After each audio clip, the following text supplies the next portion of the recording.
ప్రతి సందర్భంలో పోయిన ప్రభుత్వం అప్పులు ఎట్లా చేసింది, రాష్ట్రాన్ని ఎట్లా దివాలా తీసిపించింది అనేటటువంటి అంశాల మీద మాట్లాడడం, అదేవిధంగా పదే పదే వేల కోట్ల రూపాయలు అప్పులు తీసుకొని రావడం, ఖజానా మీద భారాన్ని పెంచడం, కానీ తెచ్చినటువంటి అప్పుతోనే ఒక్కటి కూడా పనికొచ్చేటటువంటి పని చేయకపోవడం అన్నది మనం గత 16 నెలలుగా చూస్తున్నటువంటి సందర్భం. అంతేకాకుండా మన రాష్ట్రానికి సంబంధించినటువంటి గౌరవ ముఖ్యమంత్రి గారు నిన్నగాక మొన్న మాట్లాడినటువంటి మాటలు కూడా మనందరం కూడా చూసినాం. తెలంగాణ ఆత్మగౌరవాన్ని కించపరిచే విధంగా, నేను ఒక రాష్ట్ర ముఖ్యమంత్రిగా ఎక్కడికి పోతున్నా నన్ను చెప్పుల దొంగను చూసినట్టు చూస్తున్నారని అంత నీచమైనటువంటి మాటలు, నిజంగా అట్లాంటి మాటలు చెప్పాలంటే ఇబ్బంది అనిపించినా ఆయన నోటి నుండి అట్లాంటి మాటలు వినడం అన్నది తెలంగాణ ప్రజలకు అవమానం. అది సీఎం చైర్కి అన్నది పక్కన పెడితే మనది అన్ని రాష్ట్రాల్లాగా కాదు, మనం ఆత్మగౌరవంతో పోరాటం చేసి 60 ఏళ్ళు సాధించుకున్నటువంటి రాష్ట్రం. అటువంటి రాష్ట్రాన్ని ఎంత గౌరవప్రదంగా మనం కాపాడుకుంటే అంత బాగుంటుంది.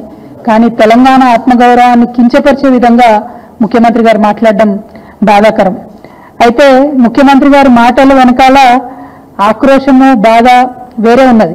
ఏంది వేరేది? మొన్ననే మనం చూసినాం, 400 ఎకరాలు కంచగచ్చిబౌలి భూముల్ని కుదోబెట్టి 10,000 కోట్ల రూపాయలను అప్పుగా తీసుకొని రావడం జరిగింది. యావత్ ప్రపంచం ముందు తెలంగాణ పరువు తీసినటువంటి ఉదంతాన్ని కూడా చూసినాం. అక్కడ ఉన్నటువంటి నెమళ్లను, చెట్లను అన్నిటినీ నాశనం చేస్తే ప్రపంచవ్యాప్తంగా ఉన్న పర్యావరణవేత్తలందరూ కూడా బాధపడ్డ విషయం చూసినాం.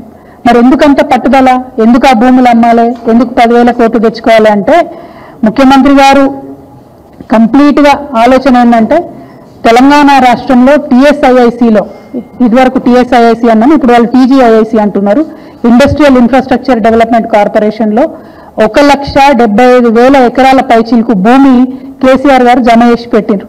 కేవలం హైదరాబాద్లో కాదు, జిల్లాలలో ఉన్నటువంటి అన్ని కేంద్రాలలో కూడా ఫ్యూచర్లో ఇండస్ట్రియల్ ఎక్స్పాన్షన్ కోసం అని చెప్పి TSIICని ఒక స్ట్రాంగ్ పవర్ఫుల్ ఎంటిటీగా తయారు చేసి పెట్టిండ్రు. ఇవాళ రేవంత్ రెడ్డి గారి కుట్ర ఏంటంటే ఆ భూములన్నింటినీ కూడా కుదోబెట్టాలి.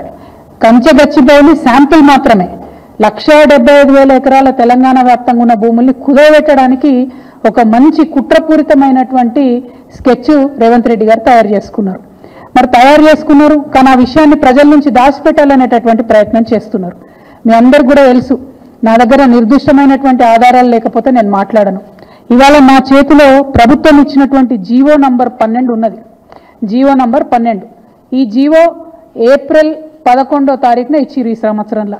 కానీ ఇది మీకు ఎక్కడ ప్రభుత్వ వెబ్సైట్లో కనబడదు, ఇండస్ట్రియల్ ఇన్ఫ్రాస్ట్రక్చర్ కార్పొరేషన్ వెబ్సైట్లో కనబడదు, ఎక్కడ కూడా కనబడదు. ఎందుకు ఇంత రహస్యం? ఎందుకోసం దాచిపెట్టినరు? ఏమున్నది ఈ జీవోలా?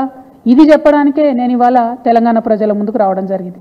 ఈ జీవోలో ఏం చెప్తుందంటే ప్రభుత్వము ఇప్పటి వరకు Telangana state industrial infrastructure corporation అనేటటువంటిది ఒక ప్రైవేట్ లిమిటెడ్ కంపెనీగా ఉన్నది. ఇప్పుడు దాన్ని రేవంత్ రెడ్డి గారి ప్రభుత్వం నిర్ణయం తీసుకొని పబ్లిక్ లిమిటెడ్ కంపెనీ కింద మార్చడం జరిగింది. మరి ఏం మార్పు వస్తుంది ప్రైవేట్ లిమిటెడ్ కంపెనీ నుంచి పబ్లిక్ లిమిటెడ్ కంపెనీ చేస్తే అంటే ఇంకా 1,000 కోట్లు ఎక్కువ రుణాలు తీసుకొచ్చేటటువంటి అవకాశం ఉంటుంది. మొత్తం తెలంగాణలో ఉన్నటువంటి 1,75,000 ఇండస్ట్రియల్ ఐడెంటిఫైడ్ భూములు ఏవైతే ఉన్నాయో వాటిని అన్నిటినీ కూడా స్టాక్ ఎక్స్చేంజ్లో కుదోబెట్టేటటువంటి అవకాశం వస్తుంది. అందుకోసమే ప్రైవేట్ లిమిటెడ్ కంపెనీ ఉన్నటువంటి TSIICని ఇలా పబ్లిక్ లిమిటెడ్ కంపెనీగా రేవంత్ రెడ్డి గారు మార్చడం జరిగింది. మార్చడంతోనే దీంట్లో ఏమొచ్చింది, ఇదే జీవోలో చెప్తారు. మార్చుతూ వాళ్ళు నిర్ణయం తీసుకుంటే ఏమొచ్చిందంటే the company got listed on 11/12/2024 at national stock exchange and the company status got change to high value debt listed entity.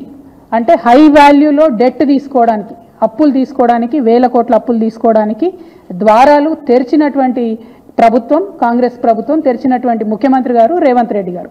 ఇవాళ నేను రేవంత్ రెడ్డి గారిని అడుగుతా ఉన్నా, మీరు ఒకవేళ ప్రైవేట్ లిమిటెడ్ కంపెనీ నుంచి పబ్లిక్ లిమిటెడ్ కంపెనీ చేస్తే పబ్లిక్ దగ్గర ఈ విషయం ఎందుకు దాచిపెట్టినరు? నెల రోజులైతే ఈ విషయాన్ని, ఈ జీవోను ఎందుకు మీరు వెబ్సైట్లో పెడతలేరు? ఎందుకు మీరు ఎక్కడ సమావేశాల్లో చెప్తలేరు? ఒకవేళ ఈ మార్పు చేయడానికి, private limited to public limited చేయడానికి మీరేమైనా నిపుణుల కమిటీ వేసిండ్రా? ఎందుకోసం తెలంగాణ భూములన్నీ తీసుకుపోయి స్టాక్ ఎక్స్చేంజ్లో కుదోబెడుతున్నారు? స్టాక్ ఎక్స్చేంజ్ మన చేతిలో ఉంటుందా? దానిలో ఒకసారి లాభాలు రావచ్చు, ఒకసారి నష్టాలు రావచ్చు.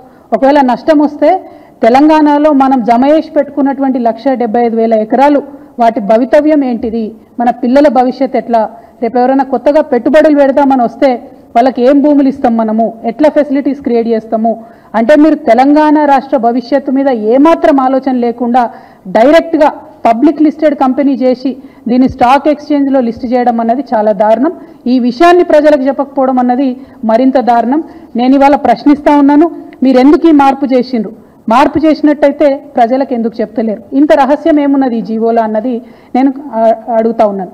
అదేవిధంగా రేవంత్ రెడ్డి గారు ఎప్పుడు మాట్లాడుతూ ఉంటారు 8 లక్షల కోట్ల అప్పు చేసిరు కేసీఆర్ గారని. నిన్నగాక మొన్న సెంట్రల్ గవర్నమెంట్కి సంబంధించినటువంటి వ్యక్తులే చెప్పిండ్రు ఈ రోజు కూడా రాష్ట్ర అప్పు 4,20,000 కోట్లు ఉందని చెప్పి సెంట్రల్ గవర్నమెంట్ నుంచి పార్లమెంట్లో ఇచ్చినటువంటి జవాబు ఆధారంగా చెప్పిండ్రు. కానీ ఈ 16 నెలల్లో రేవంత్ రెడ్డి గారు తీసుకొచ్చినటువంటి అప్పు 1,80,000 కోట్లు దాటిపోయింది. ఆ తర్వాత కొంచెం మేము స్టడీ చేసినాం, మరి 1,80,000 కోట్లు అప్పు తెచ్చిండు ముఖ్యమంత్రి గారు, ఈయన ఏం చేసిండు దీంతోనే అని.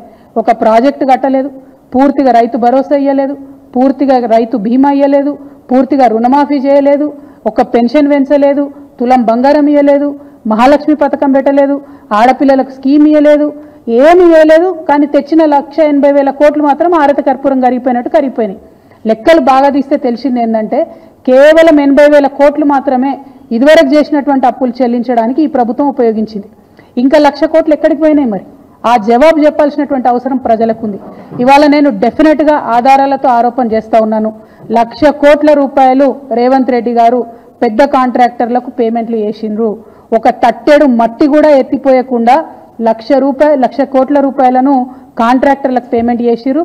ఇక కాంగ్రెస్ సర్కార్ విషయం మీ అందరికీ తెలిసిందే, వాళ్ళు 20% సర్కార్ కమిషన్ కాబట్టి 20% కమిషన్ సర్కార్ కాబట్టి అందులో 20,000 కోట్లు డైరెక్ట్గా రేవంత్ రెడ్డి గారి సొంత ఖజానాకు పోయిందని ఇవాళ నేను ఆరోపణ చేస్తూ ఉన్నాను. ఇది తప్పైతే ప్రభుత్వం తరఫు నుండి శ్వేతపత్రం రిలీజ్ చేయండి. మీరు 1,00,000 కోట్లు ఏం చేసిండ్రో చెప్పండి. 80,000 కోట్లు మీరు డెట్ పే చేసినట్టు మొన్న బడ్జెట్లో ఇచ్చినటువంటి డాక్యుమెంట్స్ ద్వారా తెలిసింది. కానీ ఇంకా ఎందుకు అప్పు తెస్తున్నారు? తెస్తుంటే దానికి ప్రణాళిక ఎక్కడ ఉంది? ఏం ప్రాజెక్టు కట్టిండ్రు? ఇవాళ నేను కాదు, గ్రామాలలో ఉన్నటువంటి ప్రజలు బాధపడుతున్నారు. పల్లె ప్రగతి మొత్తం పడకేసింది. కనీసం మోరీలు క్లీన్ చేసేటటువంటి పరిస్థితి లేదు, ఈ జీతాలు ఇచ్చేటటువంటి పరిస్థితి లేదు. మరి ఎందుకు ఇన్ని వేల కోట్లు అప్పు తెస్తున్నారు? ఎందుకు రాష్ట్ర భవిష్యత్తును ఇబ్బంది పెట్టేటటువంటి పరిస్థితి క్రియేట్ చేస్తున్నారని నేను ముఖ్యమంత్రి గారిని డిమాండ్ చేస్తూ ఉన్నాను. ప్రభుత్వం ఖచ్చితంగా శ్వేతపత్రం ఇవ్వాలని కూడా డిమాండ్ చేస్తూ, మరి తెలంగాణ రాష్ట్ర గౌరవాన్ని ఒక పక్క తాకట్టు పెడుతున్నారు, అవమానపరుస్తున్నారు. ఇంకొక పక్క తెలంగాణ బిడ్డల భవిష్యత్తును కూడా నేషనల్ స్టాక్ ఎక్స్చేంజ్లో మీరు తాకట్టు పెడుతున్నారు. దీన్ని మేము తీవ్రంగా ఖండిస్తున్నాం. ఒకవేళ మీరు ప్రైవేట్ లిమిటెడ్ కంపెనీ నుండి పబ్లిక్ లిమిటెడ్ కంపెనీని చేయడంలో నిపుణుల యొక్క సూచనలు లేకపోతే ఈ నిర్ణయాన్ని వెనక్కి తీసుకోవాలని కూడా ఈ సందర్భంగా నేను ప్రభుత్వాన్ని డిమాండ్ చేస్తున్నాను. సరైనటువంటి రీసెర్చ్ చేసిన తర్వాతనే ఇట్లాంటి మార్పులు జరగాలి, అది కూడా ప్రజల నాలెడ్జ్లో ఉండి జరగాలని చెప్పి నేను ప్రభుత్వాన్ని డిమాండ్ చేస్తూ ఉన్నాను. Thank you. జై తెలంగాణ. ఎవరికి ఇస్తారే? వాళ్ళకు వాళ్ళ సొంత మంత్రి గారు ఉన్నారు, వారికి ఒక పెద్ద కంపెనీ ఉన్నది, ఇంకొక మెగా కంపెనీ ఉన్నది. అట్లాంటి వాళ్ళకి తప్ప ఎవరికి ఇస్తారు? సర్పంచ్లకు బిల్లులు ఇస్తలేరు, ఎక్కడా కూడా పెండింగ్ పనులు గ్రామాలలో చేస్తలేరు. కేసీఆర్ గారు ఇచ్చినటువంటి రోడ్ ప్రాజెక్టులు కావచ్చు, చెరువు పూడిక తీసేటటువంటి కార్యక్రమాలు కావచ్చు, వాటిని అన్నింటినీ కూడా యునానిమస్గా క్యాన్సిల్ చేసిండ్రు. ఈ 16 నెలల్లో ఎక్కడన్నా ఒక చెరువునన్నా మట్టి తీసిండ్రా? ఎక్కడన్నా ఒక చిన్న తట్టెడు మట్టి ఎత్తి పోసిండ్రా? అది ప్రజల దృష్టిలో ఉన్నది. సో వీళ్ళు ఎంతసేపు ఏంటంటే పెద్దోళ్ళకి 1,00,000 కోట్లు ఇవ్వాలి, దానిలోకి 20% కమిషన్ తీసుకోవాలి. ఈ ఎజెండా మీద ప్రభుత్వం నడుస్తున్నట్టుగా తెలుస్తోంది.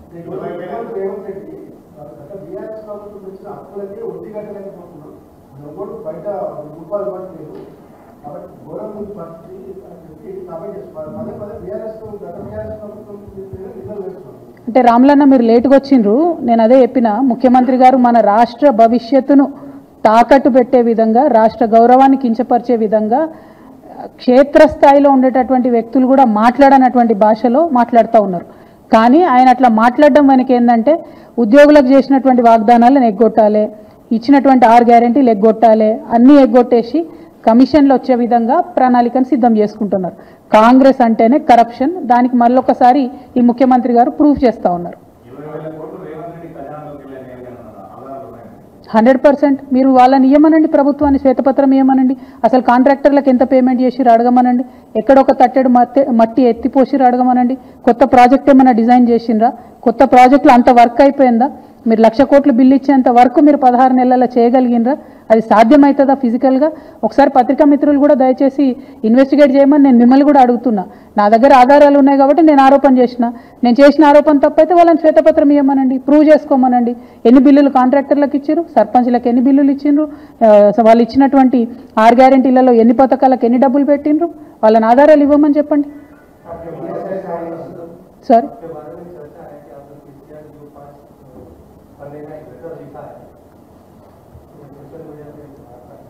नहीं, मेरे बारे में तो चर्चा बहुत होता जी, ये नई बात नहीं है, बहुत सालों से चर्चा चलता मेरे बारे में. నా గురించి రకరకాల కథనాలు వస్తూనే ఉంటాయి, రకరకాల ఆరోపణలు కుట్రలు అని చెప్పి సోషల్ మీడియా అంతా బాగా నా మీద ప్రేమ అభిమానాన్ని ప్రదర్శిస్తుంటారు. నేను రిక్వెస్ట్ చేసేది ఒకటే, ఇవన్నీ ఎవరు చేస్తున్నారు ఏందో అన్నీ తెలుసు నాకు, కానీ సమయం సందర్భం వచ్చినప్పుడు మాట్లాడతాం. ఇట్లాంటి అంశాలను పెద్దగా ప్రాధాన్యత ఇచ్చి మాట్లాడాల్సినటువంటి అవసరం ఇప్పుడు లేదని చెప్పి నేను భావిస్తూ ఉన్నాను.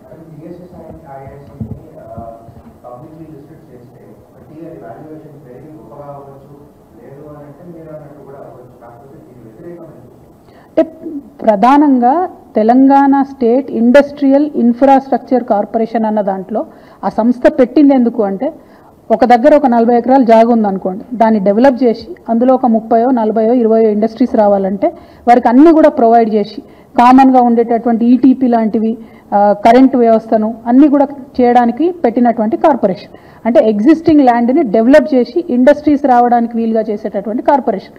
కానీ దాన్ని మొత్తం అర్థాన్ని మారుస్తూ మనం ఏదైతే భూములు తీసి పెట్టినామో ఆ భూములను అమ్ముకొని, ఆ భూములను కుదోబెట్టి, ఆ భూములను స్టాక్ ఎక్స్చేంజ్లో పెట్టి డబ్బులు తీసుకొచ్చి ఆ డబ్బుల్ని మళ్ళీ ఇండస్ట్రియల్ డెవలప్మెంట్ కాకుండా పక్కదారి పట్టించేటటువంటి ప్రయత్నం ఈ ప్రభుత్వం చేస్తుంది. అదే మాకున్నటువంటి అభ్యంతరం. ఒకవేళ టీఎస్ఐఐసి కనుక తన పని చేసుకుంటూ ఎగ్జిస్టింగ్ ల్యాండ్ని డెవలప్ చేసి ఇంకా పెట్టుబడులను ఆకర్షించి ఇంకా ఇండస్ట్రీస్ని తీసుకొస్తే వెల్కమ్ చేస్తాం. కానీ అట్లా చేస్తలేరు కదా.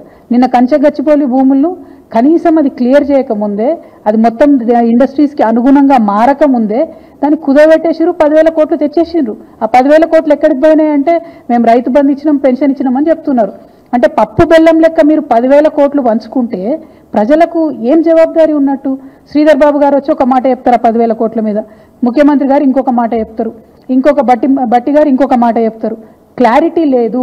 తెచ్చినటువంటి 10,000 కోట్లు ఏమైనాయి? ప్రజలకు జవాబు చెప్పండి. 1,80,000 కోట్ల అప్పు తెచ్చిరు ఇప్పటి వరకు, ఏమైంది? అది ప్రజలకు జవాబు చెప్పండి. టీఎస్ఐఏసీని ప్రైవేట్ నుంచి పబ్లిక్ చేస్తే అది పబ్లిక్కి పనికొస్తుందా, లేకపోతే రేవంత్ రెడ్డి గారికి పనికొస్తుందా? రేవంత్ రెడ్డి గారు ఖజానాలో డబ్బులు తెచ్చుకోవడానికే టీఎస్ఐఏసీని మారుస్తున్నారని వాళ్ళు నేను అలిగేషన్ చేస్తున్నా. వారిని జవాబు చెప్పమనండి ప్రజలకు. Thank you. జై తెలంగాణ.